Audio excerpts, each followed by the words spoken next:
Ako si Kamaestro. Ibabahagi ko sa inyo ang isang kwento. Hango sa totoong buhay, simulan na natin. Nakaramdam nga ako ng bagyang panghihina eh. Pero huwag kang mag-alala. Mabilis lang naman ako makakabawi eh. Kailangan ko lang ng masarap na pagkain at mahabang tulog. Tugon ni Marcus. Mabuti pa magpahinga ka na muna. Kami nang bahala sa mga paghahanda. Masyado nang nabugbog ang katawan mo sa mga nagdaang laban. Pagsang-ayon ni Rodrigo. Habang nagpapahinga ang binata, pinag-usapan ng mga ito ang dapat gawin bilang paghahanda. Alam ng lahat ang kakayahan ni Lutsebar. Kagaya ng kanang kamay niya, may dalawa o higit pang katawan ng taong yun. Kailangan nating matukoy kung alin sa mga yun ang totoo. Wika ni Marieta. Ilang beses ko nang nakaharap ang mga galamay na Lutsebar. Kaya siguradong mabilis ko siyang makikilala. Ang problema lang natin sa ngayon, kung ano ang susunod niyang gagawin. Tugon ni Rodrigo. Minsan ang nakalaban ni Marcos ang isa sa kanyang mga galamay. Kaya magiging madali lang para sa amin ang malaman ang susunod niyang gagawin. Pero hayaan muna natin siyang magpahinga. Alam kong nasorpresa ng gusto ang katawan niya. Nga pala, hindi ko nakita si Luciano pagkatapos ng laban. Nasaan kaya siya? Tanong ni Marieta. Inatasan kong sunduin si Omar. Malaki din ang maitutulong ng kanyang pangkat sa labang ito. Lalo pat maaaring gamitin ni Lutsebar ang puwersa ng mga mambabarang laban sa atin. Mahusay na tagatugis si Omar at tiwala ko sa taglay niyang kakayahan. Wika ni Manong Rodrigo. Ilang minuto lang ang nakalipas ay dumating na si Luciano kasama si Omar. Nagulat ito nang makita si Marieta. Senyora Marieta, ikaw nga ba yan? Tanong ni Omar. Ako nga to, Omar. Kumusta ang baryo mo? Tugon ni Marieta. Maayos naman po. Salamat po sa inyo ni Amang Rodrigo. Kahit papano, unti-unti kaming nakakabangon. Wika ni Omar. Mabuti naman kung ganun. Masaya ako't nagawa niyong bumangon sa kabila ng pagsubok na napagdaanan. Nangangahulugan lang na talagang matibay kayong mga manunugis. Wika ni Marieta. Opo, senyora. Sa muli po, maraming salamat. Pag-uusap ng dalawa. Ibinaling naman ni Marieta ang atensyon kay Luciano. Kinausap ito ng sarilinan. Ikinagagalak ko pong makita kayo. Maligayang pagbabalik, Senyora Marieta. Wika ni Luciano. Ganon din ako, Luciano. Tignan mo ang sarili mo. Nung huli tayong magkita, parang uhuging ka pa ata. Ngayon napakakisig mo na at hindi may tatanggi na talagang malaki ang inunlad mo. Tugon ni Marieta. Dahil ito sa pagtuturo ni Manong Rodrigo, pinaglinang ko lang po ang mga kakayahang iniwan niya sa akin. Dahil alam kong balang araw, magagamit ko rin ito. Tugon ni Luciano.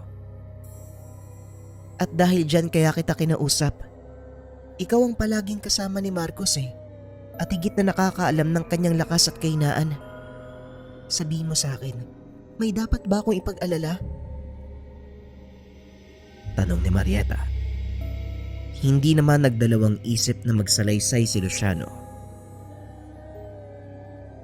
Wala po kayong dapat alalahanin pagdating sa pakikipaglaban. Halos napapantayan na ni Marcos ang lakas ng kanyang ama. Ngunit ang kinakatakot ko, ang napakaiksing pasensya ni Marcos. Madalas siyang napapahamak dahil dito at kadalasan nakakagawa ng mga maling desisyon. Wika ni Luciano. Kagaya nga ng kanyang ama at yan ang kailangan mong subaybayan. Alam kong ikaw lang ang makakaawat sa batang yan. Kaya pakiusap, Luciano. Huwag mong aalisan ng tingin si Marcos. Muling wika ni Marieta. Huwag po kayong mag-alala dahil hindi ko po iiwan si Marcos. Lalong-lalo na sa mga panahong ito. Alam ko kung anong inaalala nyo. Yun ay ang makabangga niya si Lutchibar. Tama ka. Sa kasalukuyang lakas ni Marcos, alam kong hahabulin siya ng sukab na yun. Kaya kung maaari nating iwasan ng laban na to, yun ang gawin natin. Pasensya na po, Senyora Marieta. Pero dyan po ako hindi makakapayag. Sa tono ng pananalita nyo, wala kayong tiwala sa kakayahan ni Marcos. Ako na po magsasabi sa inyo, hindi basta-basta ang taglay na lakas ng anak nyo. Eto na lang ang tanong na iiwan ko. Sa palagay mo, Senyora, paanong mabubuksan ni Marcos ang selyo ng Siete Arcángeles kung mahina siya? Alam kong malakas si Marcos.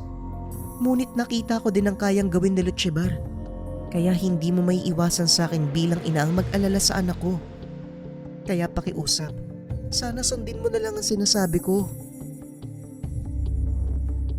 Wala kang dapat alalahanin, Senyora. Gaya ng sinabi ko, hindi ako aalis sa tabi ni Marcos. Maiwan ko na po kayo. May mga bagay pa akong dapat talakayin kay Manong Rodrigo. Matapos ang pag-uusap ay kaagad nang umalis si Luciano. Pinuntahan nito si Omar at Rodrigo upang alamin ang susunod na hakbang. Ngunit imbis na talakayin ng mga plano, nakita nitong nag-uusap ang dalawa tungkol sa nakaraan ng mag-asawa. Ayon kay Rodrigo, ang pamilya ni Marieta ang isa sa pinakamayamang angkan sa kanilang bayan. Ang kanyang tatay ay umibig sa ina ni Marieta na isang batikang albularya. Nagbunga ang kanilang pagmamahalan. Sa kasamaang palad, hindi tanggap ng mga magulang ng kanyang ama ang sanggol at ang ina. Kaya pinili nilang magpakalayo-layo. Lumaki ang batang Marieta sa pangalaga ng ina. Tinuruan nito ng lahat ng kaalaman. Sa pagtagal ng panahon, nang pumanaw ang mga magulang ng tatay, hinanap naman nito ang kanyang mag-ina. Natagpuan ng Ginoo ang dalawa sa isang malayong baryong sakop ng kabilang bayan. Muling nagsama ang mag-anak. Ngunit patuloy na niyakap ng ina ni Marieta ang panggagamot. Bagay na tanggap naman ng asawa. At dahil sa pagmamahal nito, ginawa niyang tanggapan ng mga magpapagamot ang kanilang tahanan. Kalaunan, nakilala ng mga tao ang husay ng ina ni Marieta. Ngunit hindi rin nagtagal. Humina ang pangangatawan nito. Kaya ang dalaga na ang sumalo ng kanyang naiwang obligasyon. Sinuporta ng tatay ang anak hanggang sa maging batikang manggagamot. Kinainggitan ng karamihan ang dalagang si Marieta na naging dahilan naman ng pagtatagpo ng landas nila ni Lutchibar. Dati itong manggagamot, ngunit nabulag ng inggit at nasilaw sa salapi. Kaya gumawa ng hindi maganda para sa kayamanan, hanggang sa nagkabanggaan ng dalawa at kamuntikang magapi si Marieta. Kung hindi dahil sa tulong ni Rodrigo na noon ay napadaan lang, malamang wala na ang dalaga. Kasalukuyan itong nanggagamot. Namangha ang noong binata pang si Rodrigo dahil ito ang unang beses na nakakita siya ng isang babaeng manggagamot. Huminto si Rodrigo para manood. Lingid sa kalaman nito, nakaharap sa isang malakas na katunggali si Marieta. Napansin na lang ng binatang nanginginig na ito habang nakikipagkombate. Bilang isang biyasang manggagamot, napansin nito na unti-unting humina ang aura ng dalaga. Dali-dali nitong hinawi ang mga nanonood upang tulungan ang dalaga. Nag-usal ito ng dasal sa magkabilang palad idinampi sa pisngi ni Marieta, dahilan para maipasa ni Rodrigo ang kanyang enerhiya sa dalaga. Dito nakita ng binata ang mukha ng katunggali. Nang mga sandaling iyon ay kapwa nasa kalagitnaan ng kombate espiritual ang dalawa. Laking gulat ni Marieta dahil biglang bumulusok pa itaas ang kanyang enerhiya. Kaagad namang napabitaw ang katunggali nito dahil sa pagkagulat. Walang iya ka, manggagamot. Sino ka para makisali sa labang to?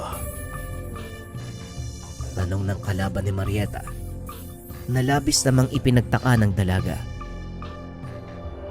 Anong sinasabi mo? Ako lang naman ang kalaban mo dito ah. Kaya kung gusto mo nang sumuko, bumitaw ka na. Huwag ka nang gumawa pa ng kahit anong dahilan. Wika ng dalaga. Kaagad nang bumitaw ang katunggali. Bagay na pinasalamatan ng dalaga dahil alam niyang kaunting oras na lang ay magagapi na siya ng kalaban. Nang mga sandaling ito, nakabalik na si Marieta sa wisyo. Nanlaki ang mga mata nang makita si Rodrigo. Hawak-hawak ang magkabila niyang pisngi. Malakas sa sampalang binigay nito sa binata na noon ay nag-uusal ng mga dasal pang proteksyon. Ang ganda naman ng ganti mo sa akin. Kamunti ka magpalit ng pwesto ang bagang ko. Wika ng binatang si Rodrigo habang hinihilot ang kanyang panga. Bastos ka! Bakit mo hawak yung pisngi ko? Tanong ni Marieta habang hawak naman ang kanyang pisngi. Kamuntikan ka nang mamatay kanina, kaya ginawa ko lang ang nararapat. Kung sa tingin mo, masama ang ginawa ko, pasensya na. Hindi ko sinasadyang makialam. Sige, magpapaalam na ako. Tugon ni Rodrigo. Kaagad itong naglakad palabas ng bakuran. Ngunit bago pa man ito tuluyang makalayo, muli siyang tinawag ng dalaga. Sandali lang. Pwede ko bang malaman ang pangalan mo? Tanong ni Marieta at napangiti si Rodrigo. Kaagad na nilingon ng dalaga sabay pakilala. Ito na ang naging simula ng kanilang kwento. At dahil parehong manggagamot, pinili ng mga itong magsanib puwersa para mas marami ang matulungan. Dahil din dito, kaya pinag-initan sila ng mga may kakayahan sa kaliwa. Isa na nga dito ay si Lutchebar. Makailang beses na nilang nahuli, ngunit masyado itong madulas at kaagad na nakakatakas. Marami na ding mga mambabarang at mangkukulam ang napatay ng mga ito. Dahilan para katakutan sila ng mga kaaway. Mas lalo pang lumakas ang kanilang tambalan nang tinanggap ng dalawa ang basbas ng Batikano bilang opisyal na eksorsista ng simbahan. Maraming taon ang lumipas. Hindi namamalayan ng dalawang nauhulog na sila sa isa't isa. Naging bunga ng pagmamahalan ay si Marcos. Kasabay nito ay ang misyong ibinigay naman kay Rodrigo na maging taga-ingat ng isang uri ng medalyon. Ito ang isa sa mga naging dahilan kung bakit lalo silang hinabol ng mga kaaway. Nagawa naman itong protektahan ni Rodrigo at Marieta habang pinapalaki ang kanilang anak. Mahabang kapayapaan ang tinamasa ng mga ito. Walang paramdam mula sa mga kaaway. Lingit sa kaalaman nilang nag-iipon lang ng lakas si Lutchebar. Kalaunan ay muli itong nagparamdam. Sa pagkakataong iyon, hinangad ditong makuha ang medalyon na noon ay nasa pangalaga ni Marieta. Dito na din natuklasan ni Lutchebar na maaari siyang maging immortal sa pamamagitan ng medalyon at ng kapangyarihang may taglay ng may tanga nito. 10 taon nang nakalipas, muling nagarap si Rodrigo at Lutchebar dahil naging kampante sa mahabang kapayapaan. Hindi napagandaan ng mga ito ang muling paglusob ng kaaway. Kamuntikang magapi si Rodrigo ng mga sandaling iyon dahil isinaalang-alang nito ang kaligtasan ng kanyang anak na noon 10 taong gulang na. Tandang-tanda ni Luciano ang pangyayari dahil siya ang tumulong kay Rodrigo upang maialis sa lugar si Marcos. Balik tayo sa kasalukuyan. Napagtanto ni Omar na hindi biro ang nangyari sa mag-asawa na kailangan magsakripisyo ng mga ito para sa ikabubuti ng lahat. Ngayon ko lang lubos na naunawaan kung bakit gano'n na lang ang pagprotekta nyo kay Senyora. Dahil bukod na siya ang totoong tagapangalaga ng medalyon ng 7 Arkangheles, ang kaluluwa niya ang susi sa pagiging immortal ni Lutchebar. Wika ni Omar. Sa pagkakataong iyon, nagpasya si Luciano na sumali sa usapan. Tama ka, Omar. At ngayong halos mabubuo na ni Lutchebar ang kanyang mga plano, lalo pa nitong tutugisin si Marieta. At isa pang pinangangamba namin, matuklasan niya ang kapangyarihan ni Marcos. Wika ni Luciano. Bigla namang napalingon si Rodrigo dahil wala itong alam sa sinasabi ni Luciano. Kapangyarihan. Anong ibig mong sabihin, Luciano? May mga bagay pa ba akong hindi nalalaman tungkol sa aking anak? Tanong ni Mang Rodrigo. Oo, Manong. Bukod sa taglay na lakas ni Marcos mula sa pinagsama niyong angkan, taglay din ngayon ng anak mo ang kaparehong selyo na ginagamit mo para buksan ang trangkahan ng impyerno. Wika ni Luciano at ayon pa dito, ilang beses niyang pinigilan ang binata na gamitin ito. Ngunit napakatigas ng ulo ni Marcos. Dumating pa sa puntong kamuntikan niyang ikamatay ang paggamit nito. Kailan siya nagsimulang gamitin ng selyo? Iniwan ko noon si Marcos na ang tanging alam lang ay ang pagpapagana ng kanyang medalyon ng San Benito. Paano? Dahil sa pagdanais na mailigtas si Senyora Marieta, ginawa ng anak niyo ang lahat para mapantayan ng taglay mong lakas. Halos araw-araw, tinatangka ni Marcos na tanggalin ang selyo ng himlayan ng kanyang ina.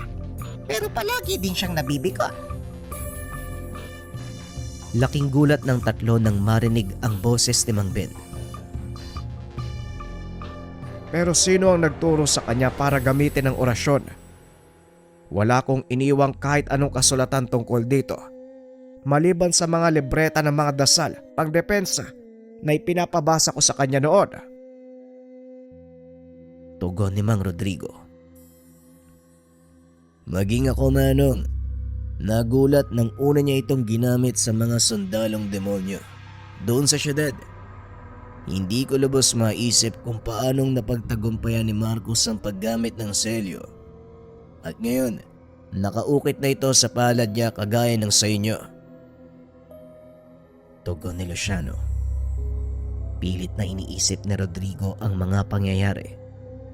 Ngunit wala itong makuhang posibleng kasagutan. Kaya nagpa siya itong kausapin ang dalawa na noon ay namamay nga sa kanyang silid. Marieta, may iniwan ka bang mga kasulatan tungkol sa selyo ng ating angkan? Tanong ni Rodrigo. Wala naman. Bakit? Anong meron tungkol doon? Tanong ni Marieta. Nagtataka ako dahil wala ko naituro kay Marcos tungkol dito. Pero ayon kay Luciano, nagagawa niyang gamitin ang selyo ng susi ni Azrael. Muling wika ni Rodrigo. Yun nga yung ginamit niya para atakin ako palabas ng impyerno, diba? Ang buong akala ko ikaw ang nagturo sa kanya. Eh bakit akong tinatanong mo ngayon? Tanong ni Marieta. Doon nga ako nagtataka dahil wala din akong itinuro sa anak natin tungkol sa orasyon. Masyadong mabigat ang kakayahang yon para sa kanya. Kaya hindi ko muna itinuro. At kung pagbabatayan ng mga sinabi ni Luciano, Mag-iilang taon pa lang nang maperpekto niya ang paggamit nito. Wika ni Rodrigo. Sa kalagitnaan ng pag-uusap ay nagpakita sa kwarto si Drogo. Alam kong nagtataka kayo sa mga nangyayari.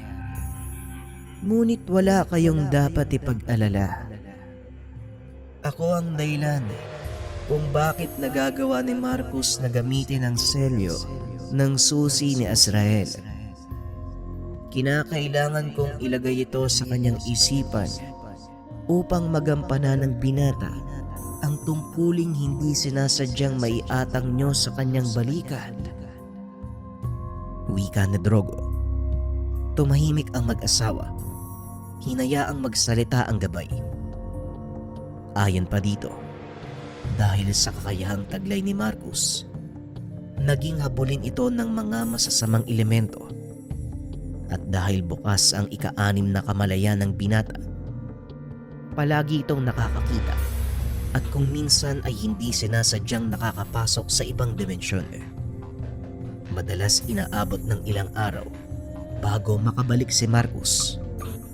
At sa tuwing tatanungin ito ni Luciano, ang palaging sinasagot ni Marcus, "Nakikipaglaro ako sa kaibigan na may pulang mata." Kasalanan ko pala talaga ang lahat kung bakit pinagdadaanan ito ngayon ng ating anak. Sana mapatawad mo ko, Marieta. Naging pabaya akong ama. Wika ni Rodrigo. Pareho tayong may kakulangan, kaya wala kang dapat ihingi ng paumanhin. At isa pa, naging maganda naman ang kinalabasan ng mga pangyayari. Tugon ni Marieta. Walang dapat sisihin sa inyo. Dahil ito ang kapalaran ng inyong anak. Mangyayari at mangyayari ito sa ayaw at sa gusto nyo. Ang kailangan na lang gawin, magtiwala sa kanya. Lalo ka na, Marieta. Huwag mong ituring na bata si Marcus. Dahil kung tutusin, mas malakas pa ang taglay niyang kapangyarihan ngayon kaysa sa pinagsama niyong lakas ni Rodrigo. Sumunod kayo at may ipapakita ako. Kagad na sumunod ang mag-asawa sa gabay. Dinala niya ito sa silid ni Marcus. Nanlaki ang mga mata ng mag-asawa dahil nakapaikot sa higaan nito ang 6 na arkanghel. Yan ang taglay na kapangyarihan ng anak nyo. Walang sino man ang maaaring makagalaw sa kanya. Kaya mapanatag kayo. Dahil siguradong malalampasan ito ni Marcus. Wika ni Drogo. Dito palang napagtanto ng gabay na totoong dibino ang kanilang anak. Ito ang nagmana ng kapangyarihan ng medalyon. Matapos malaman ang lahat ng ito, nawala ang agam-agam sa isipan ng mag-asawa. Mas naging kampante silang mananalo sa laban. Kinabukasan habang naghahanda ng almusal, natanaw ni Mang Ben ang ilang kataong naglalakad sa labas ng kanilang tahanan. Mataas ang pasilyo ng mansyon nila Rodrigo, kaya tanaw ang mga naglalakad sa labas. Nasa pinakadulo ito ng baryo, kaya walang sino man ang dadaan dito, maliban na lang kung talagang may sadya sila sa tahanan. Dali-daling sinabi ng matanda ang mga nakita. Kagad itong tinignan ni Rodrigo. Pamilyar ang kasuotan ng mga ito, ngunit hindi niya namumukaan ang mga kalalakihan. Wala akong inaasahang bisita ngayon. Ipaalam mo to kay Marieta. Sabihan sina Luciano na maganda. Utos ni Rodrigo. Mabilis namang kumilos si Mang Ben. Ilang minuto pa ay lumabas ng silid si Marieta Natanong nito mula sa kinaroroonan ang mga sinasabing tao ni Mang Ben. Kinumpirma nito na ang mga taong yun, mga galamay ni Lutsebar. Alam nila na nandito ako. Sabihan mo mga kasama natin na maganda. Dahil anumang oras, pwedeng sumugod ang mga yan. Wika ni Marieta. Agad itong pumasok sa kwarto ni Marcus. Gigisingin sana nito ang binata. Bigla siyang pinigilan ng isa sa mga nagbabantay. Diyan ka lang. Hindi mo siya pwedeng lapitan. Wika ng bantay. Tama ang bantay, Marieta. Walang sino man sa inyo ang maaaring lumapit kay Marcus sa kasalukuyan nitong estado. Maaari niyong maantala ang proseso ng pagpapasa ng pangalaga ng medalyon. Wika ni Drogo. Gaano ba katagal ang proseso, Drogo? Nandito na ang mga kalaban. Anumang oras maaari silang lumusob. Tugon ni Marieta. Hindi ko masasabi dahil nakadepende ang lahat sa inyong anak. Ngayon magtiwala kang nasa mabuti siyang kalagayan. Matapos makausap si Drogo, sinabi nito ang mga nalaman kay Rodrigo. Alam ko na kagabi pa, Marieta. Hindi ako nag-aalala dahil alam kong hindi papabayaan ng mga Arkangheles ang tagapangalaga ng medalyon. Wika ni Rodrigo. Hindi lang ako makapaniwala na mas mataas pa ang kapangyarihang taglay ni Marcus kung ikukumpara sa ating dalawa.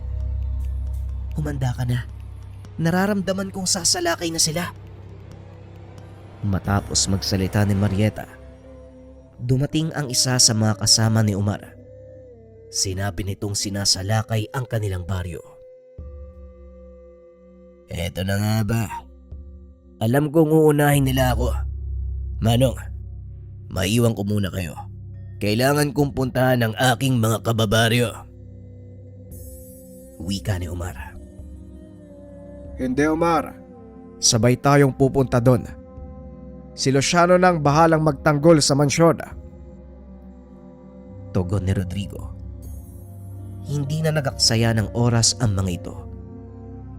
Mabilis nilang pinuntahan ang baryo nila Umar. Nakitang nakikipaglaban ang mga kasama nito sa mga alagad ni Lutsebar. Kagad nakisali sa laban sina Rodrigo. Ngunit ang ipinagtataka ng mga ito, kagad nagsipagpulasan ang mga kalaban nang makita silang dumating sa lugar. Anak nang, anong nangyayari? Bakit sila nag-alisan? Tanong ni Rodrigo. May naaamoy akong hindi maganda, Manong. Tugon ni Umar. Napangiti na lang si Rodrigo dahil alam nito ang ibig sabihin ng kasama. Balak nilang salakay ng mansyon. Talagang si Marieta ang kanilang pakay, ha? Malaking pagkakamali ang ginawa nilang plano. Hayaan mo sila, Omar.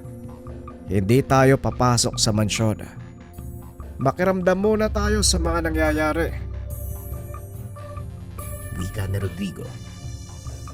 Mabilis na bumalik ang dalawa. Nanatili sila sa labas ng bakuran. Protektado ng mga orasyon ang paligid ng bahay, kaya hindi basta-bastang makakapasok ang sino mang may masamang tangka. Nasipat ni Omar ang mga tauhan ni Lutsebar. Nagulat ito dahil napakarami nila. Walang kaalam-alam ang mga ito na may nag-aantay sa kanilang sorpresa. Sa oras na pumasok sila sa mansyon, makikita nila ang totoong lakas ng asawa ko. Hindi ko lubos maisip kung ano ang mangyayari sa mga yan.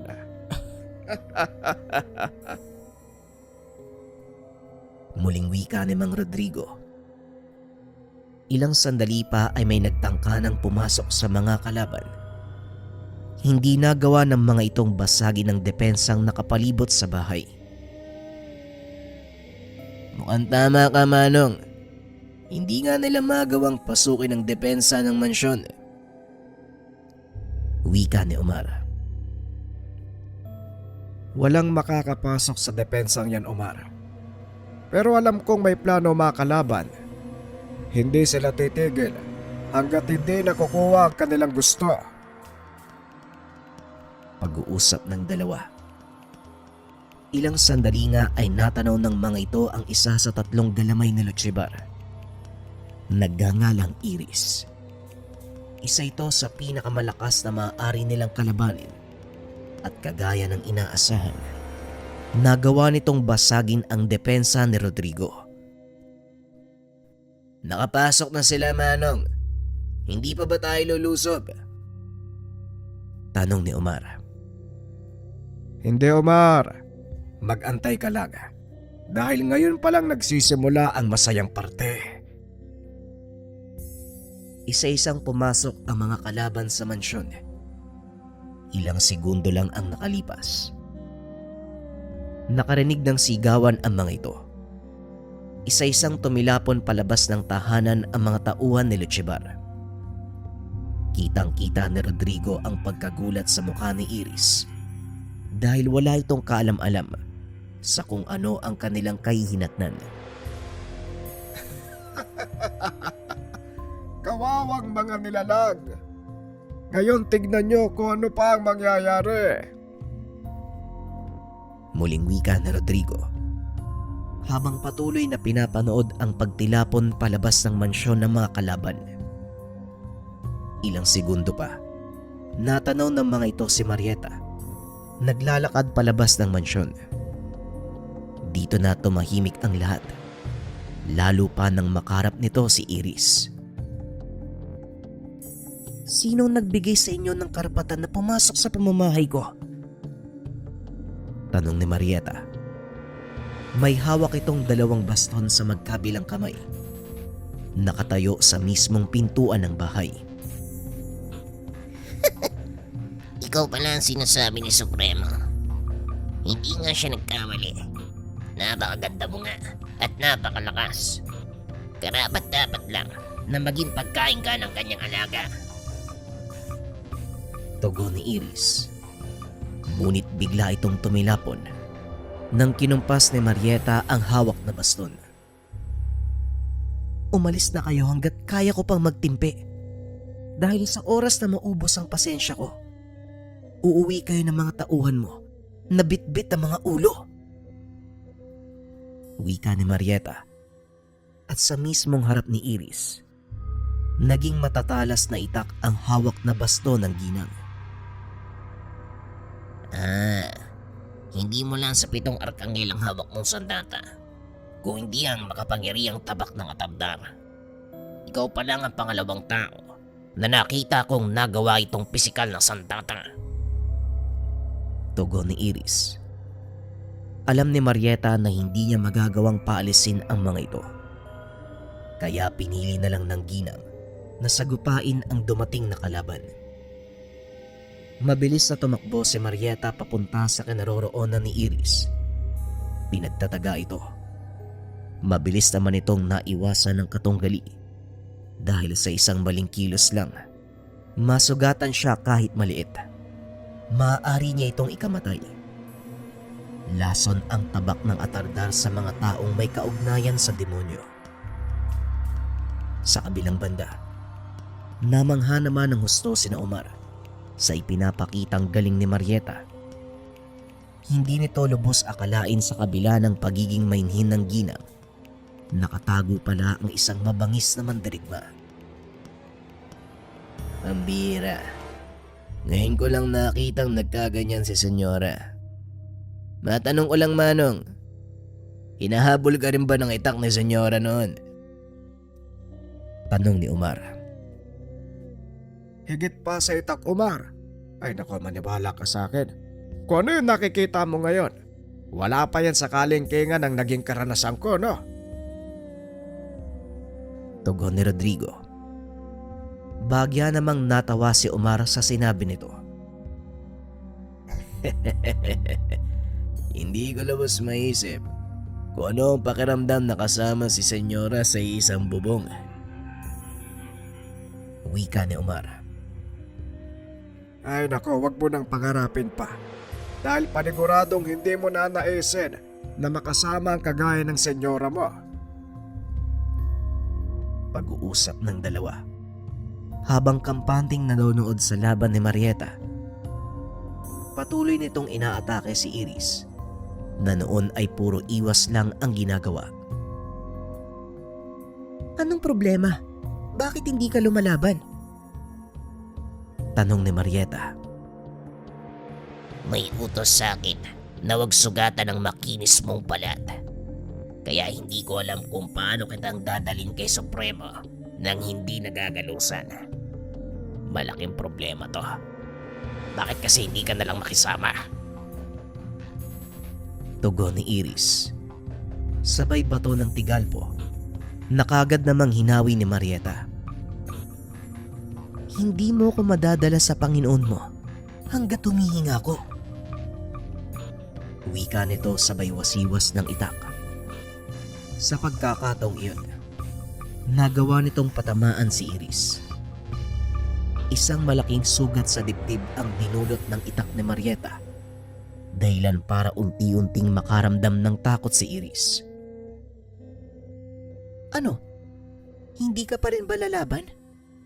Hahayaan mo na lang bang masaktan ka? Nakakaya naman kung mapapatay ka ng isang babae. Wika ni Marieta. Magpasalamat ka dahil may utos sa akin si Supremo na huwag kang saktan. Kung hindi ano? Bakit hindi mo ituloy? Alam mo namang walang masama kung susuway ka sa utos ng amo mo eh. At isa pa, hindi naman niya nakikita. Hindi magiging masaya ang labang to kung ako lang ang aatake. Muling pag-uudyok ni Marieta. Sa pagkakataong iyon halata na ang pagkapikon sa mukha ni Iris. Nag-usal ito ng mga dasal sa kanyang palad. Sinugod si Marieta. Napakabilis kumilos ng ginang. Hindi ito magawang tamaan ng mga atake ng kalaban. Hanggang sa tumigil ito sa pag-atake, napahinto din si Marieta sa pagsugod. Dahil nararamdaman ito ang paparating na puwersa. Dama ni Rodrigo ang pamilyar na lakas. Kaya dali-daling pumasok ng tahanan upang protektahan ang asawa. Mukhang nandito na siya. Maganda kayo, Omar. Samahan mo si Luciano sa loob. Bantayan niyo si Marcos. Utos ni Marieta. Kagad namang sumugod si Omar. Ilang sandali pa, nakita nila ang dalawang lalaki na pumasok sa bakuran. Mukhang kompleto na ang lahat ng malalakas na alagad de Lochebar. Wika ni Rodrigo at kagad nitong tinaas ang depensa upang maganda sa pagsugod ng mga kalaban. Anong problema, Iris? Bakit hindi mo nadadala ang babae niyan kay Supremo? Alam mo bang kanina pa siya naiinip? Wika ng isa sa mga dumating. Hindi basta-basta ang lakas ng isang to. Parang buhay na hito. Ang hirap pulihin. Tugon ni Iris. Ang sabihin mo, lampa ka lang talaga. Kahit kailan, hindi mo mabigyan ng karangalan si Supremo. Tumabi ka, Iris. Kami na ang tatapos dito. Wika ng isa pang babae, kasama ni Iris. Akin ang misyon to. Kaya huwag kayong makikialam. Masyado kayo nagpapapansin kay Suprema. Wika ni Iris. Dahil sa pang-uudyok ng dalawang kasama, sinugod nito si Marieta. Nagulat ang ginang dahil bigla itong lumakas. Isang kumpas lang ng kamay ni Iris. Nabitawan ni Marieta ang hawak niyang itak. Sa pagkakataong iyon ay nakisali na si Rodrigo. Isang malakas na tigalpo ang ibinato kay Iris. dahilan para tumilapon palayo at tumama sa malaking bato.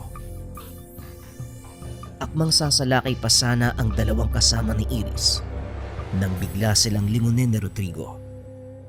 Nanigas ang mga katawan nito. Hindi makaalis sa kinakatayuan. Sinong taong yan, Damian? Walang nasabi ang Supremo tungkol sa kanya. Wika ni Romina. Pero Romina, hindi ka lang nakikinig. Siya si Rodrigo, ang taong kinakatakutan ni Supremo. Pag-uusap ng dalawa. Masyadong minaliit ng mga ito ang taglay na lakas ng mag-asawa. Kaya naman nasadlak sila sa isang sitwasyon kung saan hindi na sila makakalis. Dahan-dahang tumatayo si Iris. Nanlaki ang mga mata nito nang makitang papasugod sa kanyang kinaroroonan si Rodrigo. Nagkukumahog itong tumayo. Ngunit kagad siyang nahawakan ni Rodrigo sa damit. Sino naman ang nagsabi na hahayaan kong saktan niyo ang asawa ko? Wika ni Rodrigo. Isang malakas na suntok sa sikmura ang binigay nito kay Iris. Dahilan para mamilipit sa sakit ang kalaban at muling bumagsak. Walang nagawa ang dalawang kasama nito kung hindi panoorin kung paanong gulpin ni Rodrigo si Iris. Nagmakaawa ito na itigil ang ginagawa, ngunit hindi nakikinig si Rodrigo. Tama na. Suko na ako. Hindi na ako lalaban. Wika ni Iris.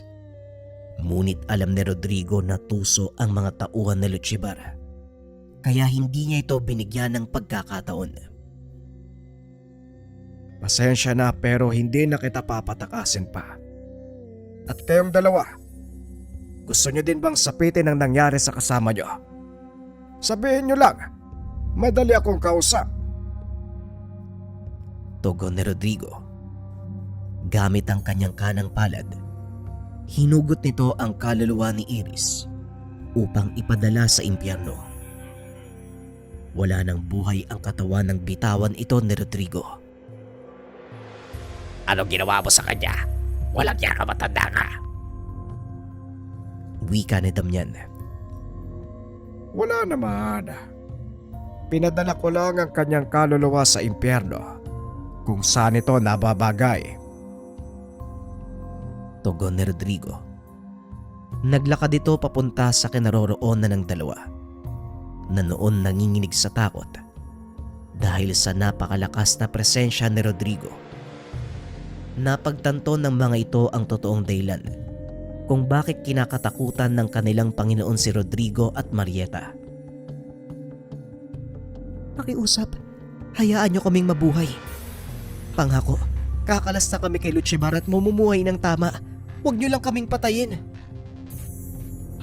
Pagmamakaawa ni Romina. Pasensya na, pero huli na ang lahat para magmakaawa. Dahil nakatakda na ang pagpapakita nyo sa sinasamba nyong demonyo. Wika ni Rodrigo. Sabay tutok ng dalawang kamay sa mga kalaban. Napasigaw ang mga ito. Unti-unting namimilipit ang katawan. Nababali ang mga buto. Sa isang kumpas ng daliri ni Rodrigo, sabay na nabali ang leeg ng dalawang alagad ni Luchibar. 3 sa matataas na alagad ng kalaban ang nagawang patumbahin ng mag-asawa sa loob ng isang araw. Hindi makapaniwala si Omar sa nasaksihan. Ngayon alam ko na kung bakit kinakatakutan ng dalawang yan. Tara na, bumaba na tayo doon para magligpit ng kalat. Wika ni Omar. Natatawa naman si Luciano sa naging reaksyon nito. Anong nangyari sa'yo, Manong Omar? Huwag kang mag-alala. Hindi ka naman kakainin ng mag-asawa, kaya kumalma ka lang. Tugon ni Luciano. Kagad sinunog ng mga ito ang bangkay ng 3 alagad ni Luchibar. Samantalang ang natitirang mga kasama nito kagad nang nagsipulasan. Kumusta naman ang lagay ni Marcos? Tanong ni Rodrigo kay Luciano.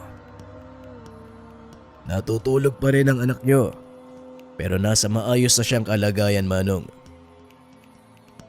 Tugon ni Luciano. Ay salamat naman kung ganon. Hindi tayo maaaring magpakampante. Lalo pa ngayon na nagawa na nating ubusin ang mga matataas na galabay ni Lutchebar. Paniguradong lalong manggagalaiti ang isang yon. Wika ni Rodrigo. Tama po kayo, Manong. At siguradong maraming madadamay. Kaya kailangan nating paggandaan ang pagsalakay ng taong yun. Matapos ang pag-uusap, pinuntahan ni Rodrigo ang natutulog pa ring si Marcos. Napakapayapa ng mukha nito na tila kampanteng-kampante. Sandaling panahon na lang, anak. Makakamtan mo na din ang kapayapaang inaasa mo. Wika ni Rodrigo. Sa kabila ng pagsunod ng binata sa yapak nito, alam ni Rodrigo na ayaw ni Marcos ng anumang karahasan. Isa ito sa mga dahilan kung bakit nakikipaglaban ang binata para matapos na ang mga kaguluhan at tuluyang maging payapa ang mundo. Nanatili sa silid si Rodrigo habang pinagmamasdang natutulog ang anak. Wala itong kalam-alam kung ano ang nangyayari sa binata sa kabilang dimensyon. Nakatayo si Marcos sa isang malawak na kagubatan. Napakaganda ng lugar na yun dahil punong-puno ng namumulaklak na halaman ang paligid. Hatik din sa bunga ang mga puno. Nakaramdam ng kakaibang kapayapaan si Marcos ng mga sandaling iyon. Naglakad-lakad ito sa paligid habang nagmamasid.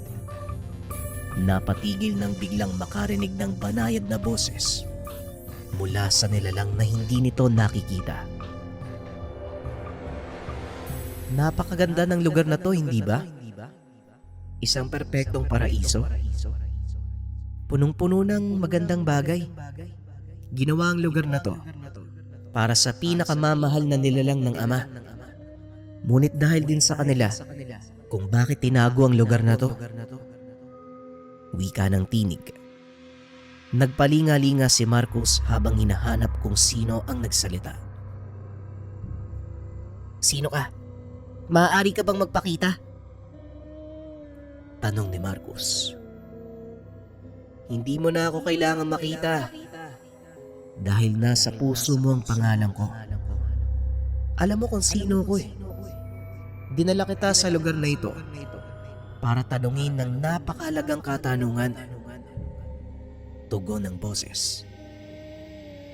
Katanungan? Anong klaseng tanong naman yan? Tugon ni Marcos. Simple lang. Ngunit kailangan mo itong sagutin ng buong katotohanan at walang halong pagkukunwari. Tugon ng boses. Walang problema. Sige, magsalita ka. Ano ang kahalagahan ng buhay para sa'yo? Tanong ng boses. Napangiti si Marcos at muling nagsalita. Yun lang naman pala. Akala ko kung anong klaseng tanong na. Pero teka. O nga no. Ano nga ba ang halaga ng buhay para sa akin? Biglang natigilan ng binata nang mapagtanto nito na wala siyang maisagot sa katanungan. Pilit nitong inisip kung ano ang maaaring maging dahilan kung bakit siya nabubuhay. Ngunit sadyang hindi ito makakuha ng kasagutan. Simpleng katanungan, pero hindi masagot ng karamihan. Dahil halos lahat ng tao sa panahon ngayon nabubuhay lang para sa kasalukuyan. Hindi nila pinaghahandaan ang hinaharap. Ang iba naman, mali ang pagkakaintindi kapag sinabing pagandaan ng kinabukasan. Dahil lang nasa isip nila, kinabukasan at hinaharap lang sa mundo ng mga buhay. Pero paano naman ang kabilang buhay? Tanong ng boses. Muling napaisip si Marcos. Naupo sa ugat ng malaking puno. Napagtanto nito na maging siya ay hindi alam ang dahilan kung bakit nabubuhay sa mundo. Biglang nagbago ang kapaligiran. Sa pagkakataong iyon, nakarating siya sa dalampasigan na papalubog ang araw. Lahat ng bagay sa mundo hahantong sa ganitong tagpo. Ang dapit hapon ng kanilang buhay. Walang sino man ang mananatiling bato sa mundong ito. Maging ang dakilang araw na nagbibigay sa atin ng liwanag, may nakatakdang panahon para huminto. Pero walang makakapagsabi kung kailan to. Wika ng boses. Lumapit ang binata sa tubig. Nang tamaan ng malamig na tubig dagat ang paa nito. Nakita naman ng binata ang sariling nakalubog sa ilalim ng karagatan. Nakita nito ang lahat ng buhay na nalikha ng Diyos sa kailaliman ng karagatan, mula sa pinakamaliit na nilalang hanggang sa naglalaki ang mga balyena. Muling nagsalita ang boses. Ang lahat ng nakikita mo, ginawa ng Diyos dahil may mahalaga silang parte na dapat gampanan sa siklo ng buhay. Alam nila kung ano yun. Kayong mga tao lang ang hindi nakakaalam kung ano ang totoong dahilan kung bakit kayo nilalang sa mundo. May ilang nakakaalam, ngunit ayaw itong tanggapin. Napilit na inililihis ang salitang tadhana para lang mapatunayan sa lahat na kaya niyang baguhin ang kung anong nakatakda para sa kanya. Na kung titignan, Marcos, isang malaking kaibangan. Hindi nakapagsalita ang binata. Patuloy lang nitong naririnig ang boses habang pilit na iniisip kung ano nga ba talaga ang sagot sa katanungan nito. Ilang sandali pa, napunta naman ito sa isang malawak na disyerto. Walang makita ni isang buhay na puno ang binata. Napakatuyo ng paligid. At kung iisipin, walang makakaligtas sa lugar na iyon. Ngunit laking gulat ni Marcos nang makita ang ilang hayop na nagtatakbuhan. Ang lahat ng nilalang na yan, inaangkop sa kani-kanilang mga tirahan para sa kanilang buhay. Kagaya niyong mga tao, binigyan ng katalinuhang pumili para hanapin ang inyong silbi o kung ano ba ang inyong papel. Ngunit sa kasamaang palad, hindi nagagamit ng maayos ang katalinuhang yan. Sa halip na hanapin nyo ang katuturan ng buhay, ginagamit pa ang katalinuhan upang lalong malihis at maligaw ng tuluyan.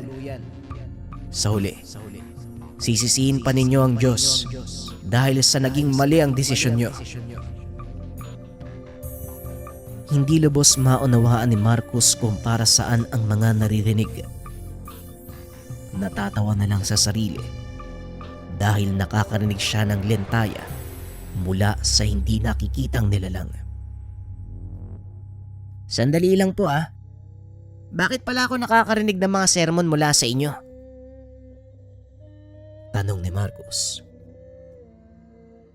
Dahil kailangan mong magising sa katotohanan. Isa kang hinirang ng Diyos at kailangan alam mo ang dahilan kung bakit ka pinili ng kataas-taasang may likha. Walang saysayang isang banga kung hindi mo ito lalagyan ng laman. Tugon ng boses. Yan ka na naman sa malalim na salita eh. Oo na, aminin ko. Hindi ko talaga alam ang dahilan kung bakit ako nabuhay at kung bakit ako nandito sa lugar na to. Maaari bang ikaw na ang sumagot ng tanong para sa akin? Wika ni Marcus. Kung sasagutin ko ang katanungang yan, sarili kong buhay ang ilalarawan ko. Ang tanong na yun ay para sa'yo. Wika ng boses. Kagad itong nawala. Muli namang nagbalik si Marcus sa loob ng kakawyan. Naupo ito sa ugat ng puno. Pilit pa ring iniisip ang isasagot sa tanong. Hanggang sa maalala nito ang lahat ng naging karanasan simula pagkabata. Hanggang sa sinanay ito sa larangan ng panggagamot. Maging ang masasama at mabubuting bagay na ginawa ng binata, bumalik sa kanyang isipan. Dito unti-unti niyang napapagtanto ang sagot sa tanong ng boses. Alam ko na kung anong sagot sa tanong mo. Nabubuhay ako sa mundo upang magsilbing kaligayahan ng aking mga magulang. Ibinigay ng may likha ang aking kakayahan para makatulong sa iba. May lakas akong nagmula sa kanya para gamitin sa pagtatanggol ng aking mga mahal sa buhay at sa lahat ng bagay na mahalaga sa aking tagapaglikha. Ito ang aking silbi. Ito ang dahilan kung bakit ako nabubuhay. Wika ni Marcus. Matapos magsalita, nabalot ng matinding liwanag ang binata. Wala itong makitang kahit ano. Muli nitong narinig ang boses. Sa pagkakataong iyon, isang figura ng malaking tao ang lumitaw sa kanyang harapan. Hindi nito maaninag ang muka dahil sa nakakasilaw na liwanag na nagmumula sa puti nitong kasuotan. Mahusay. Ngayong alam mo na ang dahilan kung bakit ka nabuhay. Gamitin mo ang lahat ng meron ka ngayon upang pakaingatan ito. Nagtagumpay ka, binata. Maaari ka nang makabalik sa katawang lupa mo at gampanan ang iyong tungkulin. Tugon ng boses. Hindi na nakapagtanong pa si Marcus dahil bigla siyang bumulusok pa ibaba. Napasigaw ito. Biglang bumangon sa kanahigaan na siyang ikinagulat ng ama. Pambihira kang bata ka. Kamunti ka na akong takasan ng kaluluwa ko. Ano bang nangyari? Bakit ka sumisigaw? Tanong ni Rodrigo. Wala naman po, tay. Nanaginip lang po ako. Teka, nasan si nanay? Anong oras na ba? Tugon ni Marcus. 7:00 na ng gabi. Wika na Rodrigo. Dali-daling tumayo ang binata para dumungaw sa bintana. Nakita nitong madilim na. Pambihira, tay. Bakit hindi nyo man lang ako ginising? Ilang oras na ba akong tulog? Tanong ni Marcus. Anong ilang oras? Kulang-kulang 2 araw ka nang natutulog. O siya, lumabas ka na ng kwarto. Nakahanda na ang pagkain mo. Tugon ni Rodrigo. Kagad na itong lumabas ng kwarto. Naiwang nakatulala ang binata. Hindi nito lubos akalain na matagal na siyang natutulog. Ngunit napangiti ito nang maalala ang panaginip. Hinawakan ng binata ang kanyang medalyon. Salamat, Ama, sa pagpapakita sa akin ng totoong dahilan kung bakit ako nabubuhay. Matapos itong magdasal, kagad siyang nagpunta sa kusina upang kumain. Nanlaki ang mga mata ng binata dahil sari-saring putahe ang nakahain sa pag. Anak nang, para akong bibitayin sa dami ng pagkain natin. Anong meron, Nay? Tanong ni Marcus. Wala naman. Naisip ko lang na kailangan ng katawan mo ang lakas kaya kumain ka. Para sa iyong lahat ng yan. Tugon ni Marieta. At habang kumakain ang binata, pinag-uusapan ng mga ito ang nangyari habang natutulog siya. Seryoso ka, Nay? Natalo niyo yung 3 alagad ni Lotchebar? Hindi pa rin pala talaga kayo kumukupas. Wika ni Marcos. Ganon din ang iyong ama. Mahusay pa rin siya makipaglaban. Maiba ko.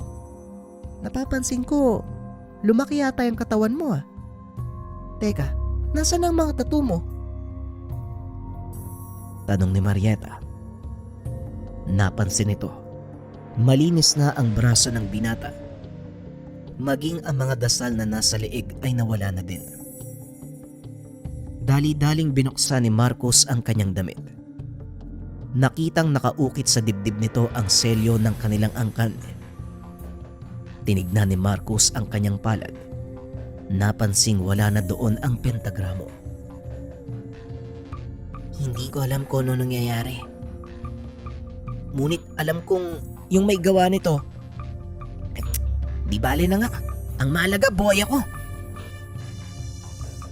Wika ng binata. Sabay subo ng pagkain. Hindi naman maalis sa isipan ni Rodrigo ang nangyari. Kung paanong nabura ang lahat ng mga tattoo sa katawan ng anak. At kung ano ang ginagawa ng selyo ng kanilang angkan sa dibdib ni Marcos.